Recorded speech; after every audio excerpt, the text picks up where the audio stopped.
और सपने। उमेश और रीटा की शादी के 10 साल बाद उन्हें बेटी होती है। रीटा, तुमने मुझे जिंदगी की बहुत बड़ी खुशी दी है। तुम भी ना, ये सब भगवान की कृपा है।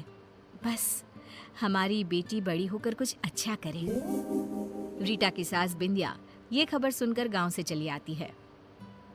हम अब से यहीं रहेंगे, दादी पोती साथ में खेलेंगे। अपनी पोती का नामकरण भी हम ही करेंगे। आज से हमारी गुड़िया का नाम होगा सना। आओ मेरी गुड़िया, दादी के साथ खेलोगी ना। वक्त गुजरने लगता है, सना बड़ी होने लगती है। अब सना 10 साल की हो गई है। दादी पोती एक साथ एक ही कमरे में सोते हैं। एक रोज सना आधी रात को घबराकर उठ जाती है। अरे क्या हुआ मेरी बच्ची, तू इतनी घबरा क्यों रही है? दादी,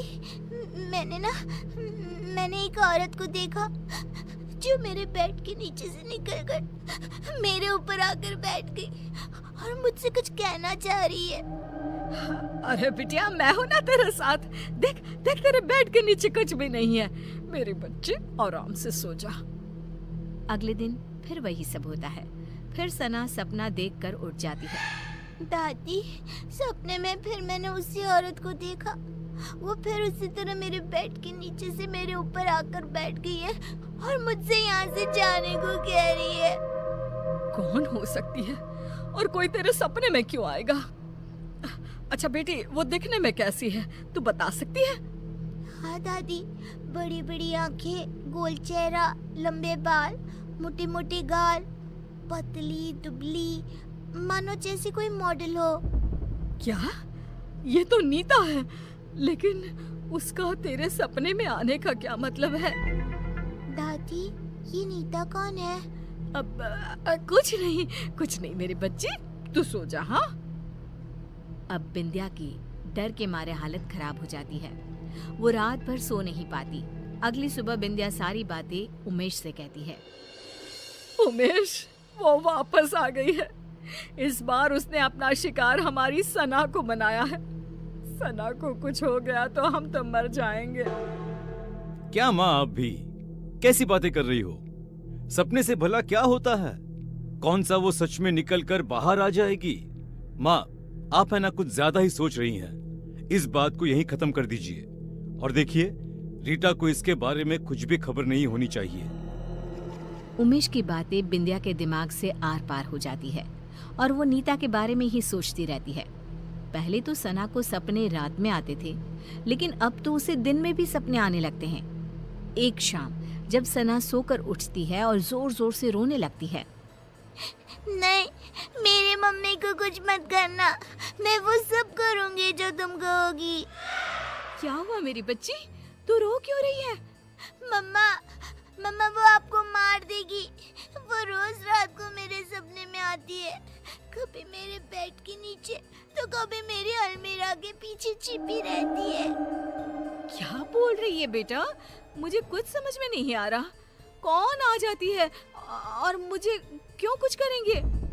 मम्मा, एक औरत मेरे सपने में आती है, मेरे बेड के नीचे से निकलकर मेरे ऊपर आकर बैठ जाती है और कहती है ये उसका घर है, वो आपको मार देगी क्योंकि आपने उसकी जगह छीन ली है इस घर में।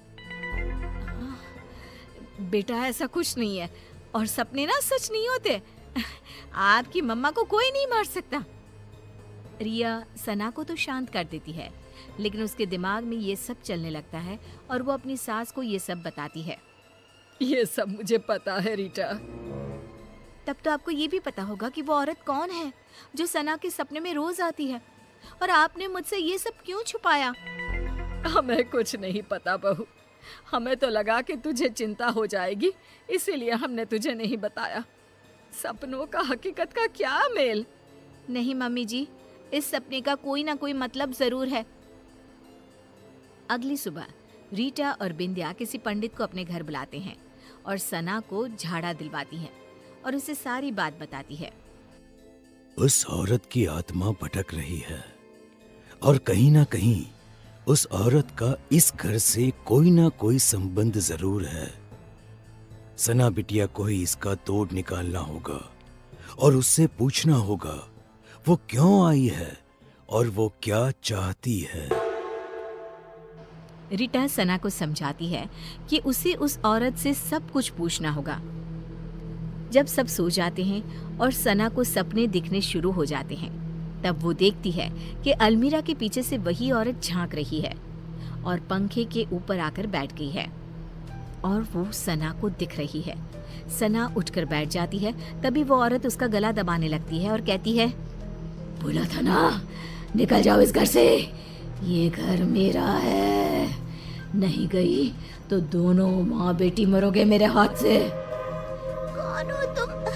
मुझसे और मेरी मम्मा से तुम्हारी क्या दुश्मनी है? इतने में ही सना डर से उठ जाती है और रोने लगती है। रीटा और बिंदिया उसके पास बैठी होती है। बेटा, तूने उससे पूछा या नहीं? इतने में ही उन लोगों को एक आवाज आती है, पूछा लेकिन जवाब सुने बिना उठ गई, इसीलिए मुझे यहीं आना पड़ा। जोरों की हवा चलने लगती है, कमरे का सारा सामान गिरने लगता है और एक औरत सबके सामने आकर खड़ी हो जाती है। तुम कौन हो? बिंदिया, तू नहीं जानती मैं कौन हूँ? तू बताएगी इन लोगों को या मैं बताऊं? ये नीता है, एक मॉडल। उमेश और नीता एक दूसरे से प्यार करते थे और शादी करना चाहते थे, लेकिन हमने इन दोनों की शादी नहीं होने दी। हमें नाचने वाली बहू नहीं चाहिए थी, इसीलिए हमने उमेश से भी झूठ कह दिया कि नीता उसे धोखा देकर किसी और के साथ भाग गई है और उमेश की शादी तुमसे करवा दी। ये सब के पीछे तुम थी ना माँ? आपको पता था ना माँ कि मैं नीता के बिना नहीं रह सकता। ऐसा क्यों किया माँ तुमने? क्यों? मुझे लगा उमेश ने मुझे धोखा दिया है, इसलिए मैंने अपनी जान दे दी और अब उसकी बेटी के सपने में आकर रीटा और सना को इस घर से निकलवाना चाहती थी, ताकि उमेश को ये एहसास हो सके कि किसी अपने का दूर जाना कैसा होता है। तुम्हारी गुनहगार तो मैं हूँ नीता, तुम मुझे मार दो और अपना बदला पूरा कर लो। मुझे माफ कर दो नीता, मैंने माँ की बातों पर भरोसा कर लिया और एक बार भी तुम्हारा पता लगाना जरूरी नहीं समझा। मुझे माफ कर दो। नहीं, अब मुझे किसी से कोई शिकवा नहीं है। जिससे मैंने प्यार किया वो आज भी मेरा है, ये जानकर ही मुझे शांति मिल गई। बिंदिया का मन ग्लानि से भर जाता है और वो खुद की जान ले लेती है। ये क्या कर दिया माँ तुमने? क्या कर दिया? एक बेकसूर की जिंदगी खत्म कर दी मैंने। अब मुझे जीने का कोई हक नहीं बचा। हमें माफ कर देना नीता। बिंदिया की मौत हो जाती है और नीता की आत्मा को शांति मिल जाती है। उमेश नीता को अपनी पहली पत्नी का दर्जा देकर उसकी तस्वीर अपने घर में लगवा देता है और सना और रीटा के साथ खुशी खुशी जीने लगता है। एहसास।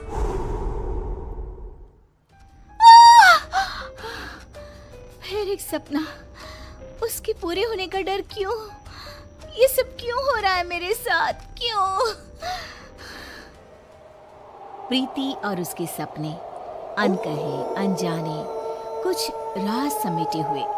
ये कहानी शुरू होती है बंगाल के एक छोटे से शहर वीरानगंज से, जहाँ प्रीति अपने परिवार के साथ रहती थी। उसे बचपन से ही अजीबोगरीब एहसास हुआ करते थे, जिसके होने की वजह से वो आज तक अनजान थी। क्या हुआ बेटा, तू चीखी क्यों? बड़ी माँ, सपने में एक काले कपड़े पहना आदमी हाथ में खंजर लिए मेरे पीछे भाग रहा था। मैं चीखती हुई भाग रही थी और तभी मेरी नींद टूट गई। वो काले कपड़े वाला आदमी कौन होगा बड़ी माँ? ये सब कुछ नहीं होता बेटा, बस एक सपना था। वो इंसान है हम, तो सपने तो आएंगे ही ना। इन चीजों में दिमाग मत लगाया कर, सो जा। रूपा प्रीति को सांत्वना देकर कमरे से बाहर तो आ जाती है, पर उसका मन भी डर से भर जाता है। इतिहास अपने आप को दोहरा रहा है। हे देवी माँ, मेरी बच्ची की रक्षा करना। अगली सुबह प्रीति रोज की तरह कॉलेज के लिए निकलती है। रास्ते में उसकी नजर हूबहू वैसे ही आदमी पर पड़ती है जिसे उसने सपने में देखा था। उसका चेहरा बिल्कुल काला और आंखें लाल थी। वो अपनी आंखें बड़ी बड़ी कर प्रीति को देखता है। बड़ी माँ मानती ही नहीं है। लो, वही आदमी दिख गया। अब मैं क्या करूं? भगवान मेरी रक्षा करना। प्रीति जैसे ही ये बात कहकर पीछे मुड़ती है, वो आदमी अचानक ही गायब हो जाता है। मेरा हाथ बहुत जलन हो रही है।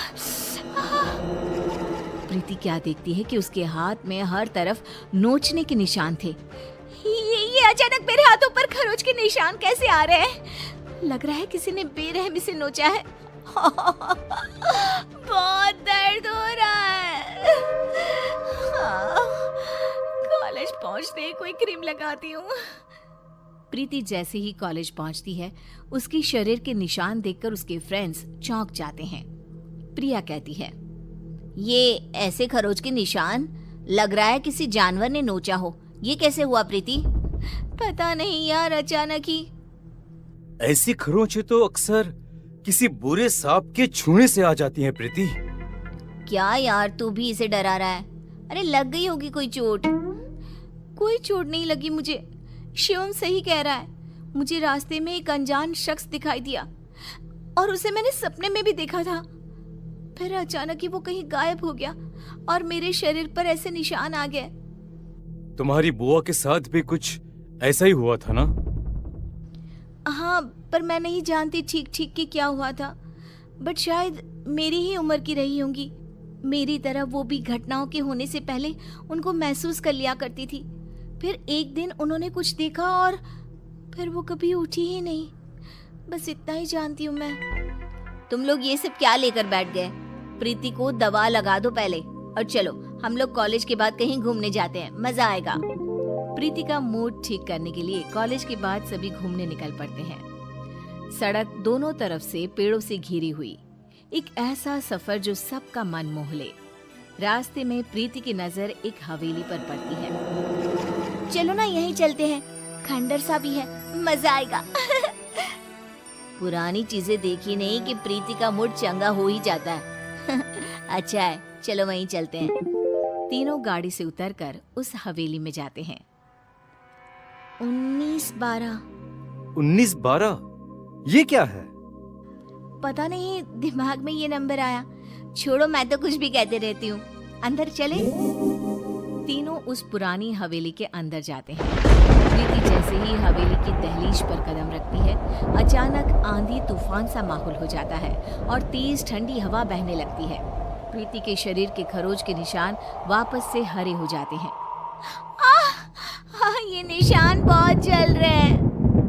मौसम के बदलते हुए रुख को देखकर सभी फौरन अंदर हवेली में चले जाते हैं। अंदर तीनों इधर उधर घूमने लग जाते हैं। तभी प्रिया के हाथ एक नेम प्लेट लगती है जिस पर 19-12 ही लिखा हुआ था। प्रीति देख, इस नेम प्लेट पर क्या लिखा हुआ है? कर्णिका पैलेस 19-12। तेरी बुआ का नाम भी तो कर्णिका ही था ना? हाँ, मतलब कि ये घर मेरा भी है, पर सबने आज तक ये छुपाया क्यों? तभी प्रीति ऊपर देखती है जहां उसे गैलरी में वही काला साया दिखाई देता है जो प्रीति को देखकर मुस्कुराता है। देखो फ्रेंड्स, वही काला साया है ऊपर। सभी ऊपर देखते हैं पर ऊपर कोई नहीं होता। कहाँ गया? अभी तो यही था। मुझे कुछ एहसास हो रहा है।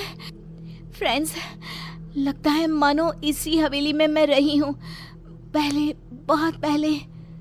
तभी अपनी आंखों के सामने प्रीति को कुछ चीज दिखाई देनी शुरू होती है।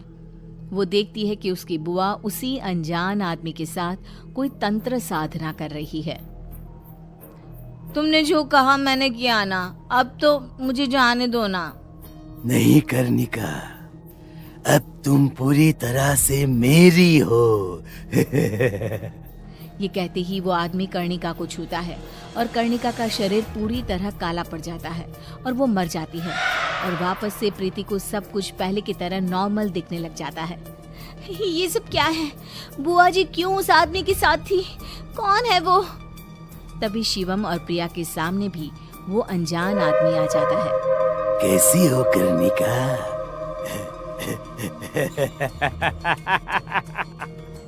प्रीति के रूप में फिर से पैदा हुई तुम। पर देखो देखो किस्मत वापस मेरे ही पास आ गई ना। मैं कर्णिका? तुम्हारी बुआ कर्णिका।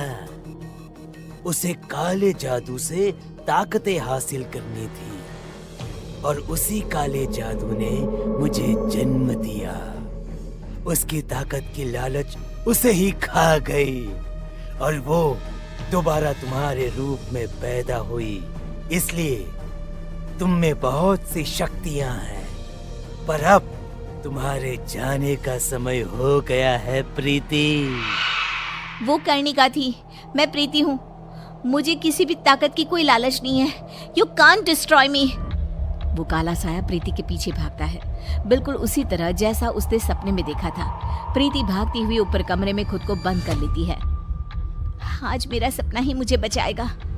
प्रीति अपने सपने को याद करती हुई कमरे के एक कोने में पड़े एक मटके को निकालकर जमीन पर छोड़ देती है और साया गायब हो जाता है।